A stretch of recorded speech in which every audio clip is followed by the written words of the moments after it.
Gmail lesson, compose, reply, and forward. In this video tutorial, we're going to walk you through the basic steps about how to be able to write an email, reply to an email, or to be able to forward your email to somebody else. We're going to go back over here to our test email that we have here. And inside this one, we can see there's a few emails that have been sent to this user by me. And we can see one of them has been read, and one of them has been unread. We can tell by the bold. And we're going to start off with the idea about how to compose an email. And that's the big red button in the upper left-hand corner, compose. By clicking on compose, you're going to see a window pop out down here in the bottom right. A couple things that can happen. It says it's our new message. If I want to, I can minimize this message and bring it back down. It's still down here in the bottom. If I wanted to go back and read other emails or do something and I want to come back to it later. When I do want to come back to it later, if I hit the dash down here, that minimize now turns into a maximize, and it pops back up.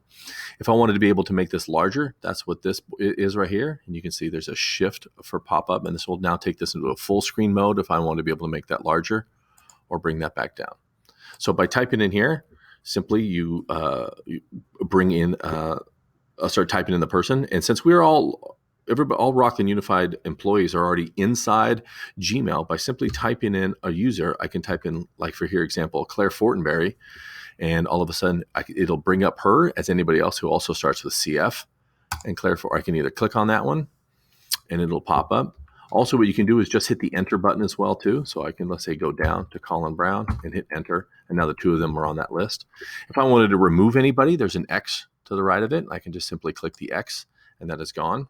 And then here simply is where we add the subject.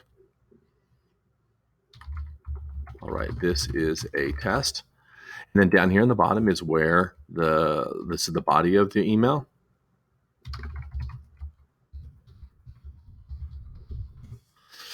And then the blue button will ultimately send it. We can deal with some formatting down here, which is changing the color of the font, the style, and all that kind of stuff. Make bold, italic, undersize, quotes, change my colors if I want. I can sit here and change the font type, background color, or the text color itself. And that simple changes, bold, italic, and so forth. We're going to get to these later about how to be able to attach files using Drive and to be able to other sort of things to be able to insert. And then from here, the blue button would simply just send it, and then off that email goes. And now if I want to be able to find out where that, look at my sent emails, if I go over here to sent, and I can see that top one, there it is to Claire Fortenberry, and it has now been sent. So that's about how to be able to get into the compose window. The other thing I want you to be able to show you is about how to be able to do the reply. I'm going to bring up the second email up here.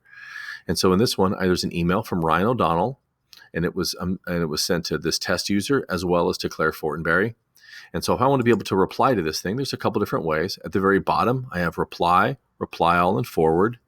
Or if I want, I also can access it from the dropdown over here too. This gives me some more options. So besides just reply all, and forward, I have more things. How to be able to open up a chat, print, add this person to my contacts list, say this is spam, and all that other sort of stuff. And so this is much more nuanced if it would. Also shows me when this received. It received at 10:30, which was about 10 minutes ago. And I can hit the reply all button, and here's those users. Much like I did before, the compose, if I wanted to get rid of some of them. Let's say if I wanted to get rid of Claire Fortenberry, I would click the X here, okay? And if I want to, I can also change that. Here you can bring up the CC, the carbon copy, or the blind carbon copy. So let's say if I wanted to add Claire, but not let others see that she was on that, then I could put that in there. And now it shows it'll be sent to Ryan O'Donnell, but a BCC to Claire Fortenberry. And then here is where you would write the rest of the emails. You can also change the type of response as well too. So right now it's a reply to all, but I could change that just to a reply. Or if I wanted to be able to change that to a forward per se and forward that to somebody new. So I could say, let's forward this to Cotty Bray.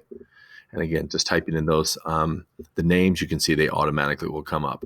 And just a reminder, by the way, that emailing staff within Rockland Unified will be first initial, last name, K. Bray. You can change that to the students. Students will be the entire name. So Rachel, you can see here, this is an email to Rachel O'Donnell, a student, and her email would look differently, Rachel.O'Donnell. So the entire first name and then the last name, if you wanted to be able to put that in there.